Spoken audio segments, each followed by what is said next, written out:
భగవద్గీతే భవద్వేషిణి. ప్రియ భగవద్బంధువులారా, దుఃఖాలు కావాలి అని ఎవరికి కోరిక ఉండదు. అప్పుడప్పుడు అనుకోకపోయినా దుఃఖాలు వచ్చి మీద పడుతూ ఉంటాయి, ఎప్పుడు పడుతూనే ఉంటాయి. అంటే మనం బ్రతికేది ఎప్పుడు ఒక వానాకాలంలో. ఏం వానది? దుఃఖములనే సంతత వాన కురుస్తోంది. బహుధా సంతత దుఃఖ వర్షిణి. అలాంటి ఒక దుర్దినంలో మనం బ్రతుకుతున్నాం. దుర్దినము అంటే సూర్యుడు కనిపించకుండా ఉండే రోజు, మేఘాలు బాగా ఆకాశాన్ని ఆవరించి ఉన్న రోజు, అవిచ్ఛిన్నంగా వానలు కురుస్తుండేటటువంటి రోజు. అలాంటి రోజులో మనం ఉన్నాం. ఏమిటి అలాంటి రోజులోనే మనం ఎన్ని రోజులు గడుస్తున్నాయండి? మనకు అప్పుడప్పుడు సూర్యుడు కనిపిస్తున్నాడు కదా, కనిపిస్తున్నాడు బయటి సూర్యుడు. కానీ మనకు కనిపించక ఉండేది లోపలి సూర్యుడు. ఏమిటి ఆ లోపలి సూర్యుడు? అది ఆత్మ. ఆత్మతత్వ జ్ఞానం మనకు కనపడటం లేదు. దానికి ఆవరించి ఉండేటటువంటి మేఘాలు అవివేకం. ఈ అవివేకం అంటే మనం ఏవి స్వీకరించవచ్చునో ఏవి స్వీకరించ తగదో తెలియక తగని వాటినే స్వీకరిస్తూ ఉండేటువంటి ప్రవృత్తి. ఏం కలుగుతోంది దానివల్ల అంటే సంతతము దుఃఖాలు కురుస్తున్నాయి మనలో. తగనివేవో అనుభవిస్తున్నాం కనుక మనకి అవసరం కానిటువంటి దుఃఖాలు వచ్చి మీద పడుతున్నాయి, కోరి మనం తెచ్చుకుంటున్నాం. ఈ దుఃఖ వర్షం సంతతం. బహుధా సంతత దుఃఖ వర్షిణి భవదుర్దినే పథస్ఖలితం మామవలోకయాచ్యుత అని ప్రార్థన చేస్తారు మన యామున మునులు. కనుక ఎప్పుడు వాన కురుస్తుంటే అది గాఢాంధకారం అయిపోయి అసలు వెళ్ళాల్సిన దారేదో వెళ్ళకూడని దారేదో తెలియక మనమే కన్ఫ్యూజ్ అయిపోయి దారి తప్పిపోతాము. అలాగే దారి తప్పి తిరుగుతున్నాం మనం ఈ ప్రకృతి మండలంలో. మనం అంటే ఈ జీవులమంతా అట్లా తిరుగుతున్న వాళ్ళమే. అయితే ఏమిటి కోరిక ఉంటుంది ప్రతివాడికి? నాకు దుఃఖాలు వద్దు, దుఃఖాలు వద్దు, దుఃఖాలు వద్దు. రైట్, మంచిది. కానీ నీ దుఃఖాలు తొలగే స్థితి ఎట్లా ఏర్పడుతుంది? కృష్ణుడు 2వ అధ్యాయంలో చెబుతాడు, ప్రసన్న చేతసో హ్యాసు బుద్ధి పర్యవతిష్ఠతే ప్రసాదే సర్వదుఃఖానాం హానిరస్యోపజాయతే. కోరిక కలిగిన వాడికి, యత్నము చేసేవాడికి, లక్ష్యశుద్ధి ఉన్నవాడికి తప్పకుండా దుఃఖాల నుంచి విముక్తి ఏర్పడుతుంది. సర్వదుఃఖానాం హాని అస్య ఉపజాయతే. అసలు వీడి దోరికి దుఃఖాలనేవి రానే రావు. మామూలు దుఃఖాలే కాదు, అసలు కర్మబంధం అనే దుఃఖం దగ్గర నుంచి కూడా వీడు విడిపించుకోవచ్చు, దాని నుంచి కూడా వీడు బయటికి రావచ్చు. అందుకోసమనే సర్వ దుఃఖానాం, అన్ని దుఃఖాలు ఏవో ఇవి అవి అవి అని ఏదో కేటగరైజ్ చేసి తాను కొన్ని గ్రూప్స్ మాత్రమే తీసుకుని చెప్పటంలే. ఇన్ జనరల్ ఆత్యంతికమైనటువంటి దుఃఖ నివృత్తి కూడా వీడికి తప్పకుండా లభించి తీరుతుంది. చిట్ట చివరి దుఃఖం కూడా వీడికి తొలగిపోతుంది. ఎప్పుడు? ప్రసాదే, మనసు నిర్మలమైతే. ఇది చాలా ప్రధానం. నిజమేనండి, మనసు నిర్మలం కావాలని మాకు కూడా కోరికే ఉంది, అది ఎలా అవుతుందో తెలియకే ఇప్పుడు మేము బాధపడుతున్నాం. అయితే అవ్వడానికి కూడా కావాలయ్యా, బుద్ధి పర్యవతిష్ఠతే. ఇది చాలా ప్రధానం. నీ మనసు నిర్మలం కావాలంటే ముందర నీ బుద్ధిని ఏకాగ్రం చేయి. ఎక్కడ? ఎలా? ప్రసన్న చేతసో హ్యాసు బుద్ధి పర్యవతిష్ఠతే. ప్రసన్న చేతసః, ముందర నీ మనస్సుకి కాస్త ఏవేవి తగునో అవి ఇస్తుంటే అంతటితో తృప్తి పడగలిగేటట్టుగా దానికి మనం అలవాటు చేయి. నేను తింటానన్నా నువ్వు పెట్టడం మానివేసి దాన్ని కొంచెం కంట్రోల్ చేస్తే అప్పుడు నువ్వు చెప్పినట్టు మాట అది వింటుంది. తెనాలి రామకృష్ణుల వారి కథ ఒకటి చెప్తారు మనకి ఈ సందర్భంలో. ఆ ఊళ్ళో ఎలకలు బాగా ఎక్కువైపోయాయట. కంప్లైంట్ చేశారు రాజుగారి దగ్గర. రాజుగారు బుద్ధిమంతులు, ఏం చేయాలో పెద్ద మీటింగ్ పెట్టారు. అంతా తీర్మానం చేశారు. పండితులు అంతకంటే బుద్ధిమంతులు. వాళ్ళంతా కలిసి ఎలకలు పోవాలంటే ఏం చేయాలండి? పిల్లుల్ని పెంచాలి.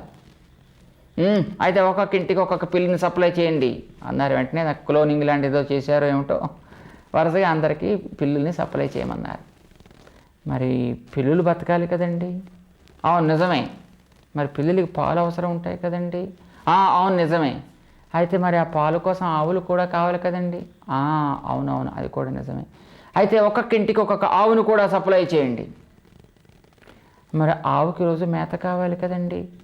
ఆవుని మేపేవాడు ఒకడు లేకపోతే మాకు ఇక్కడ మేత మేపేవాడు తెలుస్తుందండి.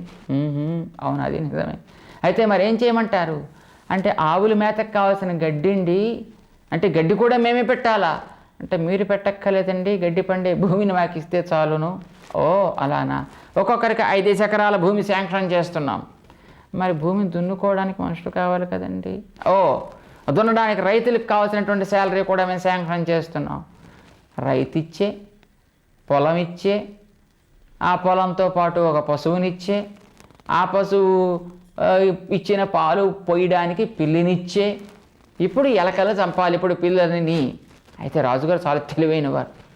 6 నెలలు టైం ఇస్తున్నాం, ఈ 6 నెలల్లో మాకు రిపోర్ట్ రావాలి, ఎన్ని ఎలకలు సంహరించబడ్డాయి, ఇక ఎన్ని మిగిలి ఉన్నాయి, అసలు లేకుండానే పోవాలని మా యొక్క ప్రోగ్రామ్, మా ప్లానింగ్ అంతా అదే మా లక్ష్యం కనుక దానికి తగినట్టుగా మీరంతా కూడా మాకు రిపోర్ట్ సబ్మిట్ చేయాల్సింది.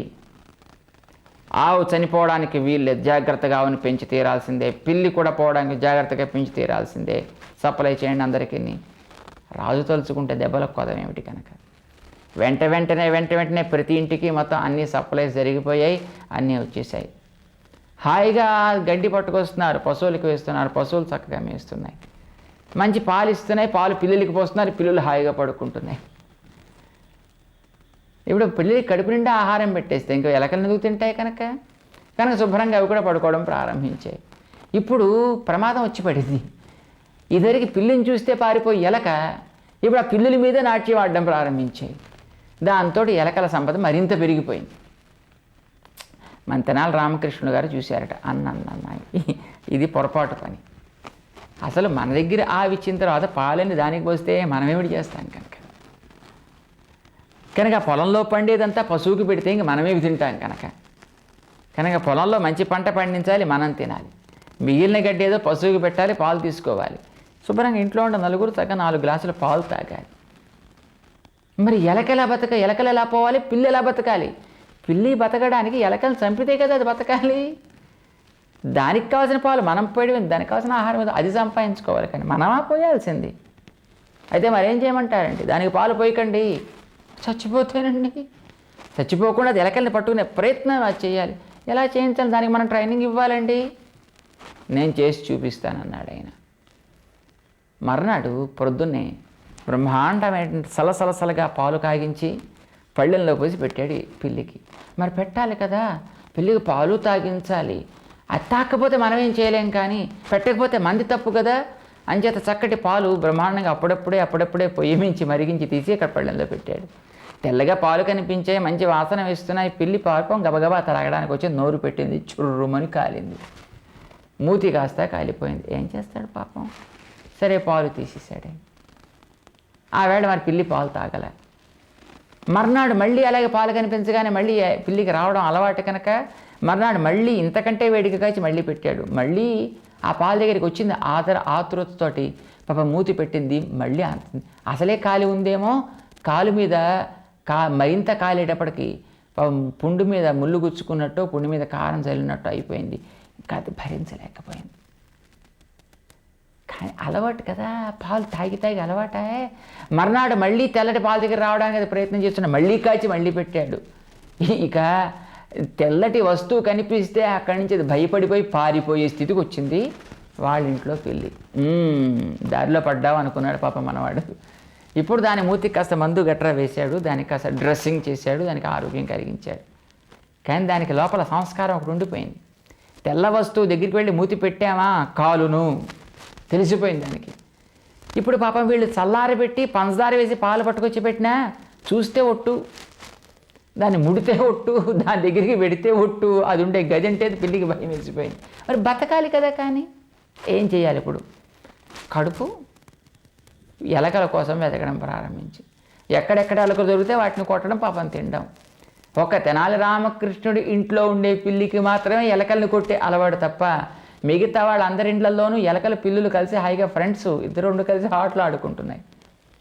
కానీ తెనాలి రామకృష్ణ మాత్రం చక్కగా ఇల్లంతా ఫ్రీ అయిపోయింది ఎలకల నుంచి. ఎలకలు ఆ ఇంట్లోకి రావడానికి భయపడతాయి. ఆ పిల్లి శుభ్రంగా ఎలకలు తింటాను కనుక మంచి చిన్న గొన్న ఏనుగులాగా అది కూడా తయారైంది హాయిగా. అది పెంపుడు పిల్లి చక్కగా ఆరోగ్యంగాను ఉంది, పశువు ఆరోగ్యంగా ఉంది. ఇంట్లో 4 పిల్లలు ఆరోగ్యంగా ఉన్నారు, చక్కగా రోజు చక్కగా ఆవిచ్చే పాలని తాగుతున్నారు కనుక ఇటు ఆయన సుఖపడ్డాడు, ఆయన సుఖపడ్డాడు.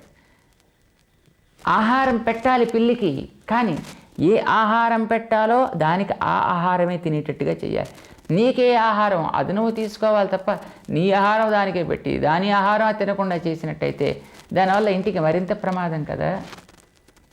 అలానే అబ్బాయి మన ఇంద్రియాలకు కూడా వీటికి కూడా కావలసిన ఆహారాలు పెట్టవచ్చును, కానీ వాటిని సంస్కరించి ఇంద్రియాలని ఎంత అవసరమో అంత మాత్రమే తినేటట్టుగా చేసి మరీ పెట్టాలి తప్ప అది మాకు కావాలన్నాయి కదా అని ఇష్టం వచ్చినట్టు పెట్టడం ప్రారంభిస్తే అవి ఎప్పుడు మాట వినవు. ప్రసన్నచేతసో హ్యాసు బుద్ధి పర్యవతిష్ఠతే. ఇల్లు సుఖంగా ఉండాలి అని నువ్వు అనుకున్నప్పుడు ఎట్లాగైతే వెనకాతల దానికి కావాల్సిన ఒక ప్లానింగ్ చేసుకుంటావో ఆ ప్రకారం ఆయా ఆహారాలు వాటికి అందేట్టు చూస్తావో నీకు లక్ష్యం ఏమి? మంచి ఆనందం. అది ఆత్మ వల్ల లభిస్తుంది, అది సాక్షాత్కరించాలి. ఆత్మ సాక్షాత్కారం అనేది ఒక లక్ష్యంగా పెట్టుకో. ఇది ఎప్పుడైతే కలిగి ఉంటావు నీకు ఒక లక్ష్యం ఉంటూ ఏనాడు ఏర్పడుతుందో అప్పుడు ఆ లక్ష్యం వైపు వెళ్ళడానికి వీలైనట్టుగా నీ మనసును స్వాధీనం చేసుకునే ప్రయత్నం చేస్తావు.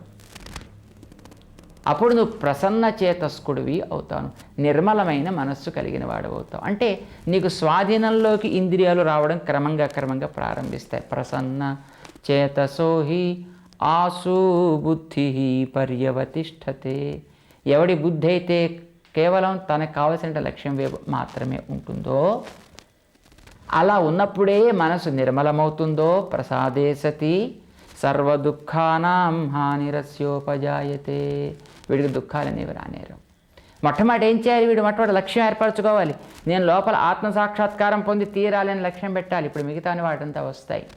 అందుకే అర్జున నాస్తి బుద్ధి అయుక్తస్య నచాయుక్తస్య భావన నచాభావయతస్య శాంతి అశాంతస్య కుతసుఖం.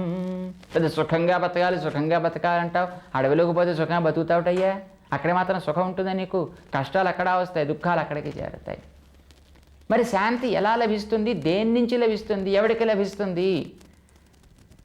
ఎవడికి లభిస్తుందో చెప్పటలే, ఎవడికి లభించదో మాత్రం చెప్తున్నాడు. వాళ్ళే ఎక్కువ కనుక. నాస్తి బుద్ధి అయుక్తస్య. నీకు శాంతి ఏర్పడాలి అనంటే మొట్టమొదటి ఏర్పడాల్సింది మంచి భావన, సంతత భావన, విచ్ఛేదం లేని భావన ఏర్పడాలి. ఆ భావనకి విచ్ఛేదం ఏర్పడకుండా ఉండాలంటే యోగం కావాలి. యోగం అంటే సమత్వ బుద్ధి అని గతంలో మనకి చెప్పి ఉన్నాడు స్వామి. సమత్వ బుద్ధి అంటే నీకు సుఖానుభవం ఎదురైనా దుఃఖానుభవం ఎదురైనా నీ శరీరానికే తప్పది నాకు కాదు అంటూ నువ్వు చెదరకుండా ఉండాలి, అలవాటు చేసుకో. శరీరంలో ఉండే కొన్ని స్పందనలు కలిగితే మరేం పర్వాలేదు. అందుకోసమనే నాస్తి బుద్ధి అయుక్తస్య. సమత్వము అనేటటువంటి భావన లేనివాడికి బుద్ధి ఏకాగ్రత ఆత్మ విషయంలో కలగదు. అంతేకాదు నచాయుక్తస్య భావన. ఆ సమత్వ బుద్ధి లేని వాడికి ఆత్మ విషయకమైనటువంటి సంతత స్మరణ సాగదు. మనస్సులో రకరకాల చేరుంటుంది. ఆత్మ గురించి స్మరణ ఎక్కడ సాగుతుంది కనుక. నచాభావయత శాంతి. ఆత్మని భావించక ఆత్మ ఒక్కటి, మిగతా అనేకం భావించేటప్పుడు వాడికి ఏకాగ్రత ఎక్కడ కుదురుతుంది కనుక కలిగే అనుభవాలు కూడా ఎప్పుడు కూడా ఫ్లక్చువేషన్, తరంగాల్లాగా సంతతం ఇలాగ పర్యాయణ మారుతూ వస్తుంటాయి. అంచేత వాడికి ఇక సుఖం రమ్మంటే ఎక్కడి నుంచి వస్తుంది కనుక. అర్థాత్ ఆత్మ మననము అనేది మొట్టమొదటి లక్ష్యంగా ఏర్పడాలి. ఈ లక్ష్యం ఏర్పరచుకున్నప్పుడు దాని ముందు నీకు సంతత స్మరణ ధార ఏర్పడాలి అని తెలియాలి. ఆ సంతత ధార కావాలి అని అంటే విషయాలు దానికి అనుకూలంగా మార్చుకోవాలి. విషయాలను అనుకూలంగా మార్చుకోవాలంటే దానికి తగిన నీ ఇంద్రియాన్ని ప్రవర్తింపచేయాలి. అప్పుడు లక్ష్యం చేరుతావు. అసలు నీకు లక్ష్యం ఏమిటో తెలియకపోతే పిచ్చివాడు అంటారు కదండి. ఇంట్లోంచి బయటకు వచ్చాడు, ఎక్కడికి వెడుతున్నావురా అడిగాడు, ఏమో తెలియదు అన్నాడు. ఏమంటారు వాడిని? ఎడుదారి కనిపిస్తే అటు పోతుంటే వాడిని పిచ్చివాడు అంటారు. అలాంటి పిచ్చితనం మనకి పనికిరాదు. కనుక నీకు లక్ష్యం ఆత్మ సాక్షాత్కారం, ఆత్మ మననం. ఆత్మ మననానికి తగినట్టుగా భావన చేయి. భావనకి తగినట్టుగా బుద్ధికి ఏకాగ్రత నేర్పు. దానికి తగినట్టుగా మనస్సు ప్రశాంతత, దానికి తగినట్టుగా ఇంద్రియ ప్రవృత్తి. అటు లక్ష్యం పెట్టుకుని ఇటు వాటినన్నింటినీ కంట్రోల్ చేయి తప్ప వీటిని చూసుకుని నువ్వు దాన్ని ఏదో పొందాలనుకుంటే వీటి దారిలో నువ్వు వెళ్ళిపోతావు తప్ప దాని దారిలోకి, ఆత్మ దారిలోకి నువ్వు వెళ్ళలేవు. కనుక ఇది చాలా ప్రధానం సుమా. అని స్వామి చెప్పి, ఇక ఇంద్రియ జయం కలిగినట్టు నువ్వు గుర్తించిన తర్వాత నీకు కలిగే లాభం సుఖంతో పాటు అది లేకపోతే నీకు జరిగేటువంటి నష్టం చెదిరిపోవుట అనేది నిర్ణయం చేసి చెబుతున్నాడు 2వ అధ్యాయంలో. అది ఏమిటో, ఎలా అవి తమ మార్గంలోకి మనం తీసుకెళ్ళిపోతాయో తాను చెప్పిన దాన్ని తెలుసుకునే ప్రయత్నం చేద్దాం. జై శ్రీమన్నారాయణ.